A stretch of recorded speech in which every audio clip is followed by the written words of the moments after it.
Week 14 is in the books, and that means we are headed into the Dynasty and Fantasy Football playoffs in a lot of your leagues out there. But it's time we just sit down and just take a look at what happened in this past week and see if there are any observations for Dynasty that we can look at and potentially learn from or look forward to for the 2022 season and beyond. So let's get right into the video. As I mentioned at the top, I have 4 Dynasty observations that I want to talk about from this past week of football. So let's get right into it. Let's get set into first down. And the community basically has an extremely short-term memory, which can either be good or in other cases be bad, just like it was for James Conner. And it's funny how quick James Conner was dismissed by the community after 2020, after signing with the Arizona Cardinals as well. And he went from being the RB 25 in startup ADP back in August of 2020 to the RB 44 in August of 2021, despite a pretty reasonable projection, in my opinion, for a similar role in a much better offense. In fact, Conner's numbers through 13 games this year are very similar to his numbers through 13 games last year. If you look at it in 2020, he had 169 attempts, 721 yards, 6 rushing touchdowns, while also adding 43 targets, 35 receptions, 215 yards, and 0 receiving touchdowns. This year in 2021, he has 179 attempts, 661 yards, and 14 touchdowns rushing, while also adding 31 targets, 29 receptions, 303 receiving yards, and 2 receiving touchdowns. You want more proof? Here are Conner's weekly finishes in 2020 with the Pittsburgh Steelers, and that's 8 top 24 weeks, including 3 top 12 RB1 weeks with the Pittsburgh Steelers. And then here are Conner's weekly finishes this year in 2021 so far, and that's 9 top 24 weeks, including 5 top 12 weeks with the Arizona Cardinals. Of course, the biggest difference, though, is those touchdowns. You can see he had 6 rushing touchdowns last year. He's already at 14 touchdowns this year, including another 2 receiving. So he's at 16 touchdowns through 13 games of the season this year. That is by far the biggest difference between his stat line last year with the Steelers and his stat line this year with the Arizona Cardinals. But a lot of that is also the product of, obviously, to much better offense. Even though the Pittsburgh Steelers were 11-0 last year and ended up being one of the best teams in the AFC record-wise last year, it was not a very good offense. And that offensive line, as we all know, was terrible, is still terrible. And he just couldn't have as many opportunities to punch it into the end zone last year on the Steelers. Whereas he's having a lot more of those opportunities this year, and he has a lot more rush attempts inside the red zone, inside the 10 zone, and a lot of that's accumulating to more rushing touchdowns for James Conner this year. The really fun part about James Conner in Dynasty, though, is his long-term value since he is a free agent after the season. And I honestly fully expect, based on his performance, that he re-signs with the Arizona Cardinals after this season in the spring. And there's also a really good probability as well that I think the Cardinals only bring back James Conner and they don't re-sign Chase Edmonds, who is also a free agent as well. But there is also the possibility, too, that they bring both of them back just for complete continuity, kind of like how the Tampa Bay Buccaneers did with Leonard Fournette, and Ronald Jones was on his final year as well. They just bring back all of those players for continuity on the offense and that added depth just in case. But I think this is still going to be James Conner's backfield, and really the remainder of the year is going to be a really good sign of how that is going to look next year with Chase Edmonds potentially returning this week. Because in my opinion, James Conner is just a better running back overall. He's better running between the tackles. He's just as good as a receiver outside coming out of the backfield, and he can finish drives in the red zone better than almost any other running back in the league outside of basically Derrick Henry. Like, he's really, really good at finding the end zone inside the 20 or inside the 10 and the 5. That is one of his biggest strengths. So if this is Conner's backfield for the next year or two, that makes him extremely valuable if he's now playing at this type of level, and this is his ceiling that we're seeing right now with this Arizona Cardinals offense, and that could potentially bump him back into back-end RB2 territory in Dynasty Fantasy Football. And the best thing is that he will always be cheap because he's just a 27-year-old running back with an injury history. Moving on into second down, it is past time that I talk about Trevor Lawrence, and to be honest, I really don't want to because I don't think anything on this Jaguars offense is really worth discussing. I haven't seen new December ADP yet, but I still find it insane that he was valued as a top 10 quarterback in November ADP, because looking at QB ADP, I would easily take Stafford, Tua, Cousins, those three players over Trevor Lawrence pretty easily. I would also still probably roll the dice on Deshaun Watson, especially at their price difference. I would also take Justin Fields over Trevor Lawrence right now, because at least I've seen something from Justin Fields this year that I haven't seen from Trevor Lawrence. Honestly, as long as Urban Meyer is the head coach, and really even as long as the Khans are the owners of the Jacksonville Jaguars, this team and Lawrence's future are set up for massive failure. But Addison, he doesn't have any weapons. How can you expect him to be good if he doesn't have anybody to throw to? I mean, sure, but can we expect or, even trust that the Jacksonville Jaguars could fix that solution? They only signed Marvin Jones in free agency in a class that included Kenny Golladay, Juju Smith-Schuster, Will Fuller, Curtis Samuel, Corey Davis. Like, there were many other options that they could have gotten, and they went with Marvin Jones, who, don't get me wrong, I think is a really good wide receiver. It's just that there are better wide receivers, and let's be honest, Jacksonville is not really a hot free agent market for a lot of these big name players. So that's not really something that I fully trust in them. Plus also the fact that Urban Meyer was so mad that he got sniped on Kadarius Toney in the first round of this past draft that he decided to replace the only good player on this team from 2020 and draft Travis Etienne and replace James Robinson with a first round rookie running back. Like, none of this makes sense to me. None of what the Jaguars are doing makes sense. And I really don't trust that even if Urban Meyer was gone after this year, that they would have the ability to fix this team for Trevor Lawrence to actually start producing for fantasy football. I just don't trust the Jaguars. But Addison, Lawrence was the best quarterback prospect ever. Sure, he was. I mean, I wasn't really going to argue that. And I still honestly think that Trevor Lawrence was one of the best quarterback prospects of all time coming out of Clemson. But that doesn't make him immune to his situation or not adapting to the NFL. I pulled a list of every rookie quarterback that has thrown more interceptions than passing touchdowns in their rookie year, with a minimum of 10 passing touchdowns in that season, which honestly really isn't even that impossible that Trevor Lawrence doesn't throw 10 passing touchdowns, considering that he's at 9 with 4 games left. But as you can see, this list sucks.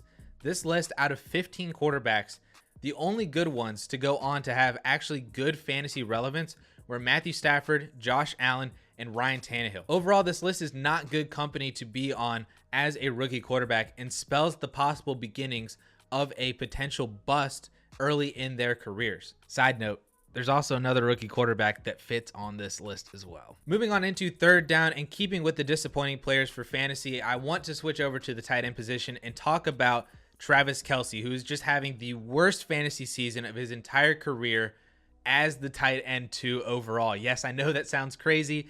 For those of you out there who have Travis Kelce, myself included, it has not felt like we have Travis Kelce.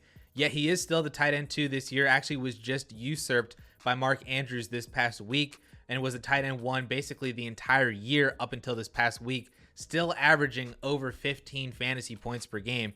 And in fact, Kelce has been so good this year that he has 6 games as a top 3 tight end and 9 games as a top 7 tight end. For reference, the next closest, Mark Andrews, has 7 games inside the top 7. So based on all of that, why does it feel like Travis Kelce is not being Travis Kelce? Well, for one, it's probably due to the fact that Kelce has scored over 70 fantasy points less through 14 weeks this year than what he did last year through 14 weeks. However, he is still on pace with the same fantasy totals that he had back in 2016, 2017, and 2019, all years where he finished as the tight end 1 overall. It just doesn't feel like he's still elite because he isn't as dominant as we remember just from him being from last season, especially recently, because the last 2 games he's had under 6 fantasy points over the last 2 weeks, and he hasn't scored a touchdown in over a month. But the spike weeks this year are still there. He had 6 for 76 and 2 in week 1, 7 for 109 and 1 in week 2, 7 for 104 in week 3, 8 for 99 in week 6, and 8 for 119 back in week 10, plus a few games in the low teens, and voila, tight end 2 on the year, over 15 fantasy points per game on average. So no, Travis Kelce is not deteriorating before our eyes. He's not losing anything as a 32-year-old tight end. He's just not the Superman that we saw last year. He's just still more Hyperion. That's an extremely deep superhero reference for you guys out there. Let me know if you guys got that one down in the comments, because that was pretty funny. So then finally moving on into fourth down, ranking Cooper Kupp is going to be extremely interesting for Dynasty all off season next year, because on one hand, he's going to be 29 years old in June, And we know from historical data and historical ADP that 28 and 29 years old is the age where wide receivers, no matter what they do, no matter how good their production is, they never gain dynasty value just because of that age and that number increasing every single year. It happened to Julio Jones, Antonio Brown, DeAndre Hopkins, and we're seeing it now with Davante Adams, who was ranked as the wide receiver 2 back in January of 2021, and now is for some reason the wide receiver 7 in November ADP 11 months later, even though he's still Davante Adams. He's fantastic. He's a wide receiver 3 right now, yet he dropped 5 spots in wide receiver rankings because of his age. But then on the other hand, though, Cooper Kupp is amazing. He's on pace to potentially match Calvin Johnson's receiving yards record, granted over a 17-game pace, but he's on pace to match or potentially break Calvin Johnson's single season receiving yards record by a wide receiver, and honestly could be on watch for 2,000 receiving yards. That's how ridiculous Cooper Kupp is this year. He could also potentially hit 200 targets, nearly 150 receptions, and probably score 15 or more total touchdowns this year, and will almost surely be the best fantasy single season by a wide receiver of all time, or at least in my lifetime. He's been an absolute beast all year. So given all of that, where do we rank him in Dynasty moving forward, considering that he will be a 29-year-old wide receiver, but he's coming off the greatest fantasy season ever at that position? I mean, is it crazy to have him as a top 3 Dynasty wide receiver, even though that he's wide receiver 10 in November ADP? Can you honestly place him in Dynasty above players and wide receivers like CeeDee Lamb, DK Metcalf, AJ Brown, even Tyreek Hill and Davante Adams, who we know and trust their production from their previous seasons in their career? Honestly, I think you can. I really do think you can, and here's a few reasons why.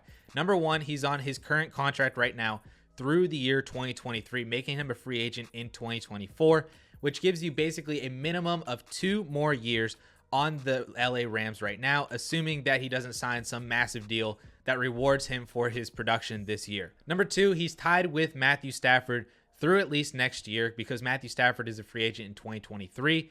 But I feel very confident that Stafford is going to get a new deal as well, given all that the LA Rams gave to acquire Matthew Stafford and the fact that he's potentially leading them deep into the playoffs, deeper than potentially we'd ever seen them with Jared Goff, or at least outside of that one Super Bowl year. Matthew Stafford is the LA Rams quarterback of the future, and I'm highly confident that he is going to be the quarterback for Cooper Kupp for at least the next few years.